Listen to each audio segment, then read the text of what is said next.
Size önce bir müzik dinletip sonra da bir hikaye anlatacağım. Hazır mısınız? Önce müzik. Harika, çok güzel. Sırada hikaye var. Bankacıyla balıkçının hikayesi. Duymuş muydunuz? Kökeni Nobel Edebiyat Ödüllü Heinrich Böll'e dayandırılır ama daha sonra anlatıla farklı versiyonlara da bürünmüştür. Ben kendi bildiğim şekliyle şimdi size aktarmaya çalışacağım. Bir bankacı tatile gider. Küçük, şirin bir sahil kasabasına. Rıhtımda dolaşırken iskeleye bağlı bir sandal görür. Sandalın içinde taze tutulmuş balıklar vardır. Bir de uyuklamakta olan bir balıkçı. Bizim tatilci bankacı hemen fotoğraf makinesini çıkartıp güzel açılardan çeşitli pozlar çekmeye başlar. Şırak şırak şırak. Bir tane de Instagram için şırak derken onun gürültüsüne balıkçı uyanır. Esneyip gerinmeye başlarken bizim bankacı yerel halkla kaynaşma çabaları içerisine girip hemen ona bir laf atar. Avlanmak için çok güzel bir gün değil mi usta? Balıkçı pek oralı olmaz. Yani. Ne o, tekrar denize açılmayacak mısın bugün? Balıkçı der. Neden? Hasta filan mısın yoksa ya? Balıkçı yo diye cevap verir. Gayet iyi hissediyorum. O zaman niye balığa çıkmıyorsun? Daha bu sabah çıktım da ondan. Tuttuklarım bana bugün de yeter, yarın da. Bankacının yüzünde belli belirsiz bir gülümseme ve bir aşmışlık ifadesi görünür. Balıkçının yanına gider, yanına oturur, elini omzuna koyar. Bakın der, ben Harvard'da MBA yapmış bir yatırım bankacısıyım. Şimdi lütfen girişim konusunda size birkaç ufak tavsiye vermeme müsaade edin. Neden günde bir değil de 2 kez balığa çıkmıyorsunuz? Ya da 3 kez? Hatta böyle güzel havalarda 4 kez? Balıkçı kafasını kaşıyarak sorar. Peki ya sonra? Düşünsenize, üretim kapasitesini 3-4 kat arttırırsınız. 1 yıl içinde motorlu bir kayık alırsınız. 2 yıl içinde yanına bir kayık daha eklersiniz. 3-4 yıl içinde büyük bir tekneye sahip olursunuz. Balıkçı biraz daha ilgilenmiş bir yüz ifadesiyle tekrar sorar. Bu biraz daha ilgilenmiş bir yüz ifadesi. Peki ya sonra? Daha çok balık, daha çok kazanç demek. Kazancınızın bir kısmını tekrar yatırıma döndürüp balıklar için bir soğuk hava deposu satın alırsınız.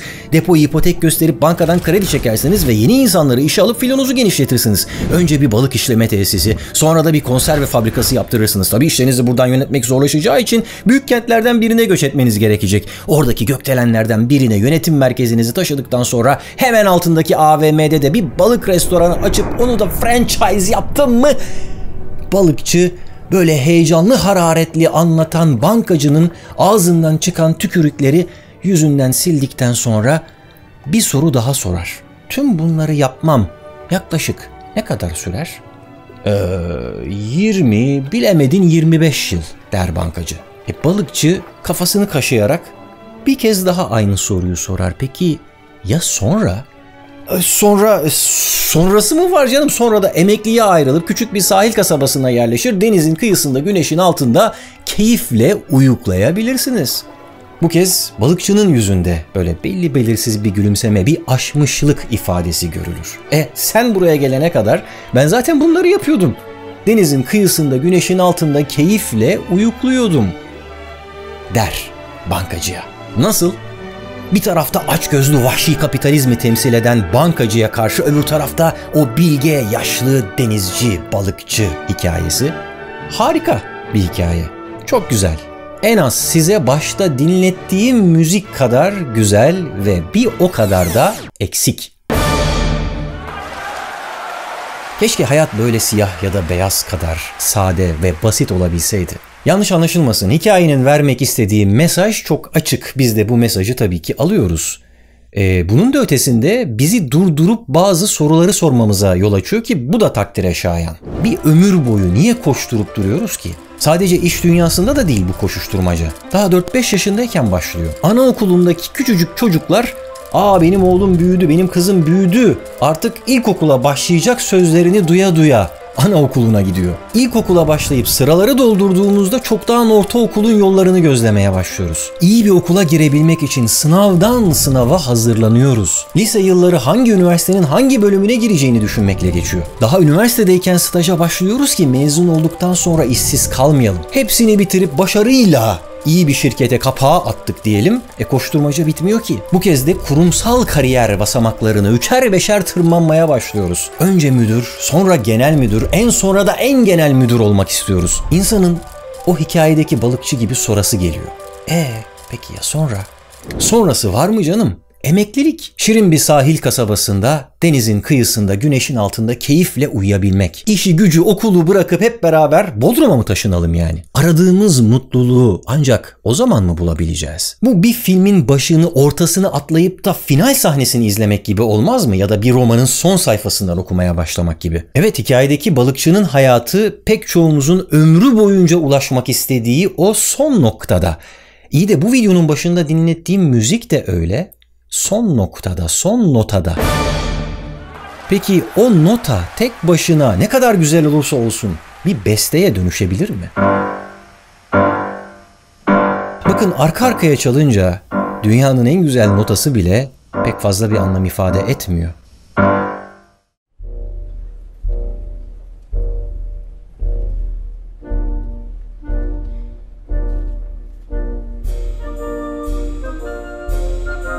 Oysa 200 yıl önce bestelendiği haliyle başından sonuna kadar dinlediğinizde unutulmaz bir şahesere dönüşüyor.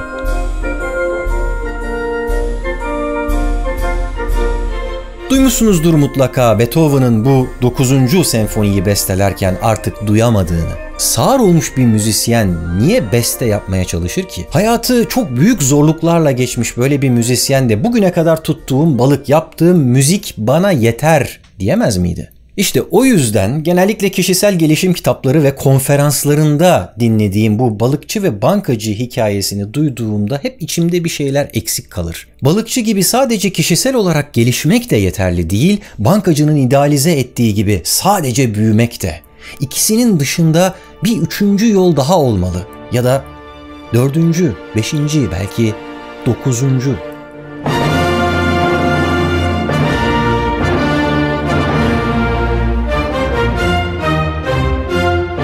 Filozof Alan Watts hayatın kandırmacalarla dolu bir yolculuk olduğunu söylüyor. Başarıyı, mutluluğu sadece o yolun sonunda bulabilecekmişiz gibi geliyor çoğumuza. Fakat o son noktayı ararken çok önemli bir başka noktayı kaçırıyoruz. Hayat bir müzik gibidir diyor. O müzik çalarken dans edip şarkı söylememiz gerekir. Belki de bunu çok iyi anlayan Beethoven, sağır olmasına rağmen son senfonisini besteledi. İnsanlığa armağan ettiği bu senfonide ilk kez enstrümanların yanına şarkı sözlerini de ekledi.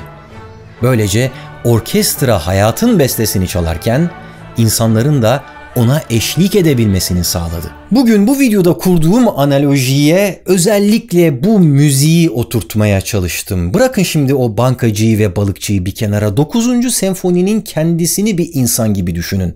Yaklaşık 74 dakika uzunluğundaki bu senfoni adeta bir insan hayatı gibi, her bir dakikası insanın bir yılı gibi. Hatta bir rivayete göre kompakt disklerin, CD'lerin kapasitesinin 74 dakika olmasının sebebi içine bu senfoninin sığabilmesiymiş.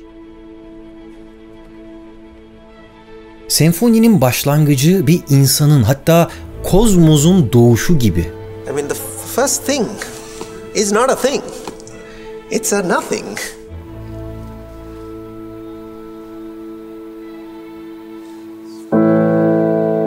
What on earth is that?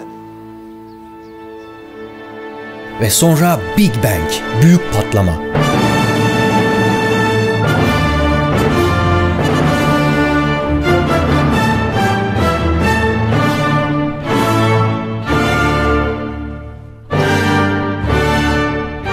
Hızla yayılan atomlar gibi vücudunuzun içine girmeye başladığını hissedersiniz notaların.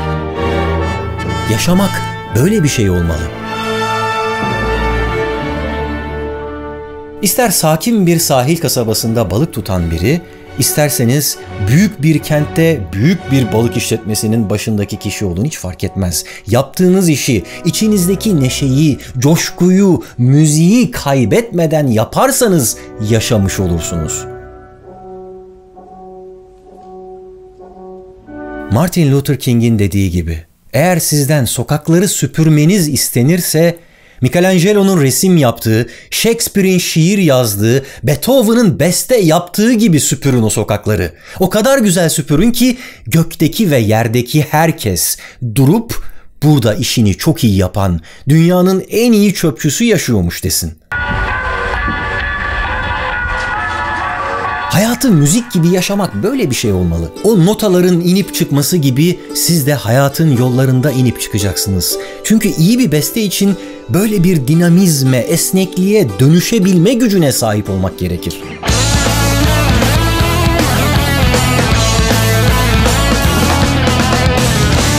Tiananmen Meydanı'nda özgürlüğüne koşanlara da, Brandenburg kapısında Berlin duvarını yıkanlara da bu müzik eşlik etti. Japonya'da her yıl yüzlerce yerde binlerce kişi bir araya gelerek bu şarkıyı söylüyor.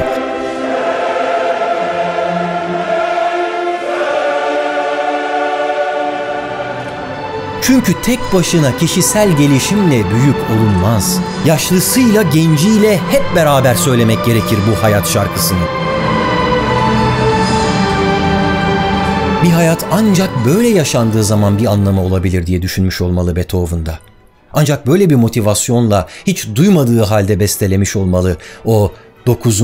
ve sonuncu senfoniyi. Böyle bestelendiği için de 200 yıldır dünyanın dört bir tarafındaki insanlar tarafından söylenmeye devam ediyor.